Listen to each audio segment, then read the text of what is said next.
ഞങ്ങളുടെ വീട്ടിലെ പൂച്ചക്കാരനൊത്തിയായിട്ടുള്ള പപ്പൂസിൻ്റെ 4ാമത്തെ ബർത്ത്ഡേ ആയിരുന്നു. അപ്പോൾ ഒരു കുഞ്ഞ് തട്ടിക്കൂട്ടായിട്ട് വന്നതാണ്. ആ തട്ടിക്കൂട്ട് തല്ലിപ്പൊളിക്കാനായിട്ട് ഇതേ നമ്മുടെ റൂബിക്കുട്ടിയാണ് ഈ പപ്പൂസിൻ്റെ ഉസ് നക്കിയെടുത്തിട്ടും ഏത് ഗ്യാപ്പിൽ കൂടെ ഇവള് നക്കിയെടുത്തതെന്ന് അറിയില്ല. വേഗം തന്നെ ഉസ്സും കൂടി ചേർത്ത് പപ്പൂസിന് വെച്ചു കൊടുത്തു. പപ്പൂസാണെങ്കിൽ അങ്ങനെ ബർത്ത്ഡേ ആഘോഷിക്കണം.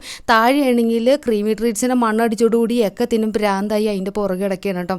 കഴിഞ്ഞ ദിവസം ക്യാറ്റ് ഫുഡ് വാങ്ങിച്ചപ്പോഴേക്കും 3-4 എണ്ണമായിട്ട് വന്നിട്ടുണ്ടായി. അതിലോരെണ്ണം പപ്പൂസിന് ബർത്ത്ഡേയുടെ അന്ന് കൊടുക്കാം എന്ന് കരുതിയിട്ട് മാറ്റി വെച്ചതായിരുന്നു. ഇവന്മാരൊക്കെ കൂടിയാണെങ്കിൽ അതിൽ കിടന്ന് മെഴുകി ഒന്നും പറയണ്ട. അതിൻ്റെ അകത്ത് ഗുണ്ടായിസം കാണിക്കുന്നവരുണ്ടായിരുന്നു, പിന്നെ ഭയങ്കര സ്നേഹപ്രകടനം കാണിക്കുന്നവരുണ്ടായിരുന്നു. ഇതൊക്കെ ക്രീമി ട്രീറ്റ്സ് അവിടെ ഇവിടെയൊക്കെ ആയതിൻ്റെയും ക്രീമി ട്രീറ്റ്സിന് വേണ്ടിയിട്ടുള്ള തന്ത്രപ്പാടായിരുന്നു. വലിയവന്മാരോ ഇങ്ങനെ ഇനി കുഞ്ഞുങ്ങൾക്ക് കൊടുത്തോക്കാന്ന് പറഞ്ഞാൽ അവന്മാർക്ക് കൊടുത്തപ്പോൾ മനസ്സിലായി വലിയവന്മാരെ വെട്ടുന്ന സാധനങ്ങളായിരുന്നു കുഞ്ഞു പീക്കികൾ. അവന്മാരും കട്ടൊക്കെ നിൽക്കുന്നുണ്ടായിരുന്നു കേട്ടോ.